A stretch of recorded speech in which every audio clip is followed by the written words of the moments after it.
Welcome back to the news at 10. The Anambra State Police Command is raising an alarm, accusing members of the proscribed indigenous people of Biafra of attacking its officers on duty in various parts of the state with catapults and stones. The command says policemen have been deployed in various parts of the state to dismantle the flags and other insignia of the secessionist group against the May 30th sit-at-home order. The Anambra State Police Public Relations Officer Haruna Mohammed says the officers were able to subdue the IPOB members, arrest some of them, and confiscate their insignias.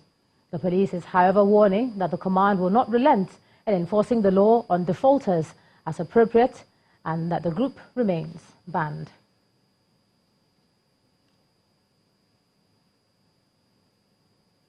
The e-government master plan for Nigeria has been launched in Abuja, with the Minister of Communication, Mr. Adebayo Shitu, asking the Office of the Secretary to the Government of the Federation and the heads of service to ensure its implementation. The 98-page document, which is the product of a collaboration with the Korea International Cooperation Agency, is part of the federal government's economic recovery growth plan and is determined to strengthen the efficiency and transparency of public administration service. Our correspondent Kayla Megwa reports. E-government, or electronic government, is the use of ICT in public administration to improve public services. Many governments around the world have gradually turned to information technology to keep up with today's demands, and the Nigerian government is not left out. It's a 5-year master plan.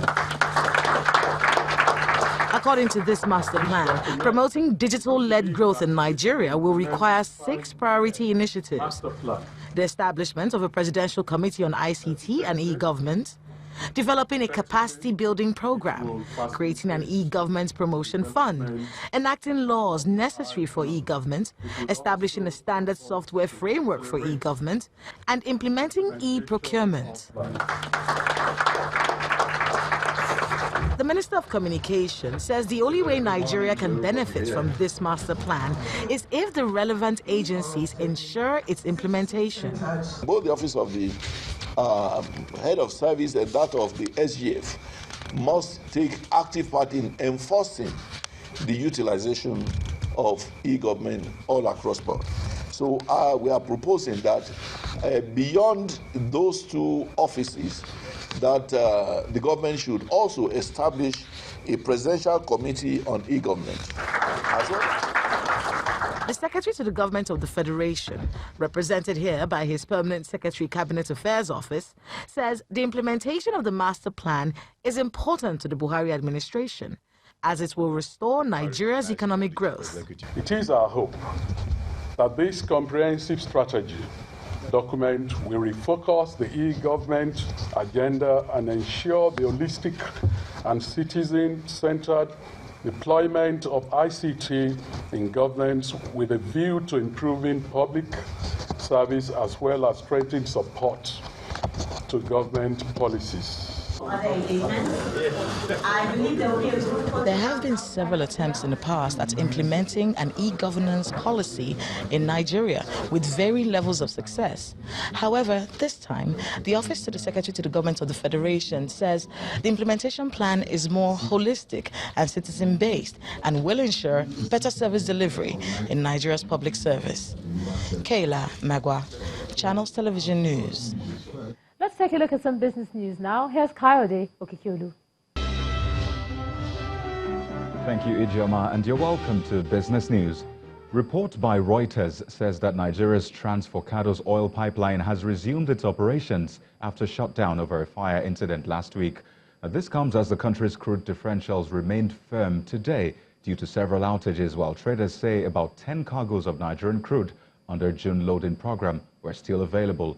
Forcados Terminal, which is managed by Royal Dutch Shell, exports roughly 240,000 barrels of crude per day, while Heritage Energy operates the pipeline.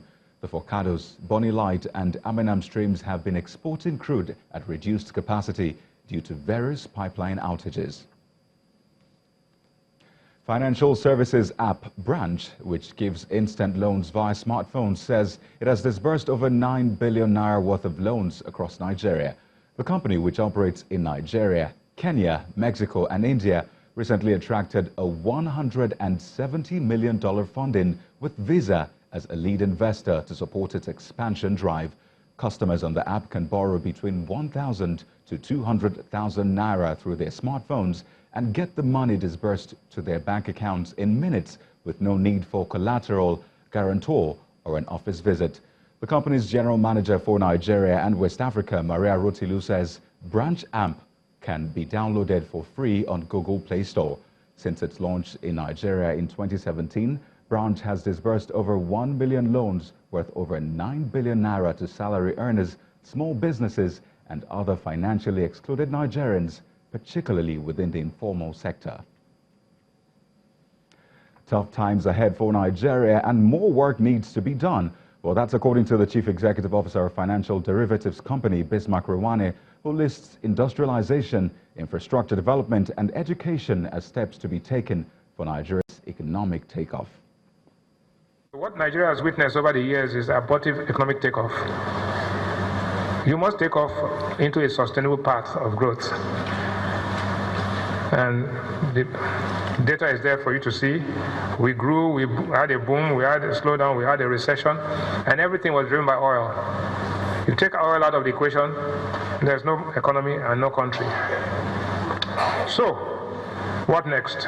There are some hard times ahead, some work to be done. Industrialization, standard, that will happen. Human capital formation, yes, that will happen. National savings, that is bound. Infrastructure development will happen. Investment-friendly policy will happen, but they have to package it. Fundamental to this is the fact that we have to price factors efficiently.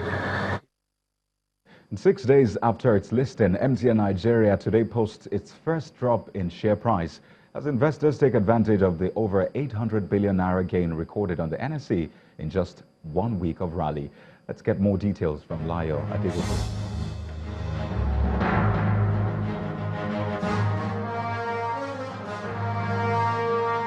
Hello and welcome to the Stock Market Report. After staging a 6 rally, the domestic stock market ends Friday's trading session in the red as fresh sell-off pulled the all-share index back by 1.89% below the 31,000 level. Now, traders attribute today's downturn to the drop in the share price of MTN Nigeria and Dangote Cement, the two most capitalized stocks on the NSE, which fell by 6.04% and 2.44% each on profit taken by short-term investors. The drop also comes amid sell pressure from the industrial consumer goods, despite the 1.23% rebound from the banking sector counterpart. Meanwhile, investors traded nearly 300 million units of shares worth 6.62 billion naira in over 4,300 transactions, while GT Bank, UBA, and Axis Bank are the top 3 most traded equities for the day. And that's the Stock Market Report. I'm Layo Adegoke. It's back to you. Thank you for watching Business News Tonight. I am Kayode Okikiolu. The news at 10 continues with Ijeoma. Thanks a lot, Kayode. Time now for some international news. Here's Juliana Olainka with Around the World in 5. Good evening from the Channel's newsroom in London. The British Prime Minister has announced she'll resign on June the 7th. Theresa May fought back tears as she made her statement saying she deeply regrets that she wasn't able to deliver Brexit. Simon Pusey reports. We all knew it was coming. Now we know when. Theresa May revealing the date of her departure as Prime Minister after repeatedly failing to secure a Brexit agreement with Parliament. It is and will always remain a matter of deep regret to me that I have not been able to deliver Brexit.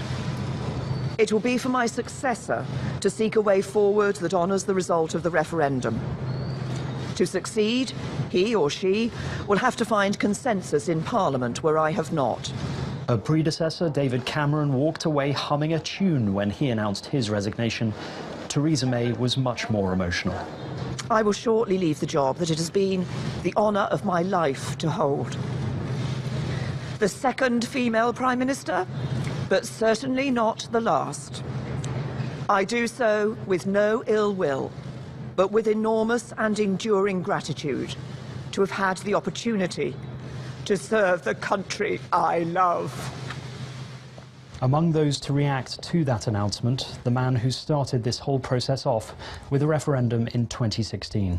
Well, I feel desperately sorry for Theresa and for Philip. I mean, she worked incredibly hard. She's a dedicated public servant, and I know what it feels like when you come to realise that your leadership time has finished, that the country needs a new leader, and it's extremely difficult and painful.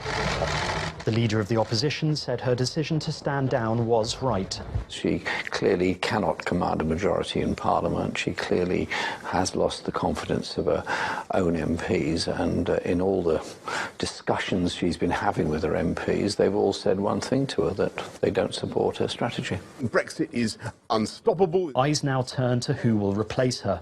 Favourite is the former Foreign Secretary and Mayor of London, Boris Johnson, with Esther McVey and Rory Stewart also saying they intend to run for the leadership of the party. Many more are expected to also run for the top job. It's been a turbulent 2 years since she was appointed Prime Minister in July 2016. She had to respond to 2 terror attacks and the Grenfell Tower fire, which killed 72 people. The eyes to the right, 200. But it was the countless humiliations surrounding Brexit that led to her downfall. She will remain as caretaker Prime Minister until the new leader is chosen, a process likely to take several weeks. Simon Pusey, Channels Television News. A militant who led the first al-Qaeda-affiliated cell in Kashmir has been killed by Indian security forces. Zakir Musa, who was described as India's most wanted, was shot dead during a gun battle after the army cornered him in a house. His death triggered protests in the Muslim-majority state. Disgraced film producer Harvey Weinstein has reportedly reached a tentative deal worth $44 million to resolve lawsuits and compensate women who've accused him of sexual misconduct. He denies harassing or abusing more than 70 women. The agreement won't affect his pending case. He's due to go on trial in September on 5 charges of sexual assault, including rape. The United States has filed 17 new criminal charges against Julian Assange. The US claims the WikiLeaks founder unlawfully published the names of classified sources and conspired with former Army intelligence analyst Chelsea Manning to acquire the information. He's currently serving time in the UK for breaching bail conditions. Austria's former vice-chancellor has admitted he's partly to blame for the scandal which brought down his government. Heinz-Christian Strache says his comments in a secretly filmed video were stupid and completely unacceptable. The former Freedom Party leader said only ideas were discussed and nothing ever came to fruition. He believes the release of the video was designed to destroy the government, and he's filed criminal charges against 3 possible accomplices. Die illegale Erstellung des Videos vor bereits 2 Jahren und dessen nunmehr erfolgter Einsatz vor der Europawahl ist ein gezielter Angriff gegen die Regierung dieses Landes, gegen unsere Souveränität und auch über die Handlungsfähigkeit und den Rechtsstaat insgesamt. Es ist mein und es muss unser aller Ziel sein, zu erfahren, welche wirtschaftlichen oder politischen Interessen hinter der Destabilisierung dieser Regierung unseres Landes stehen.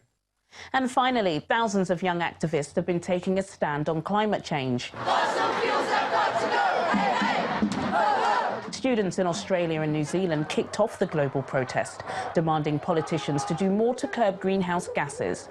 Organisers expect more than 1 million children across 110 countries to take part in the action. And that's your international news around the world in 5.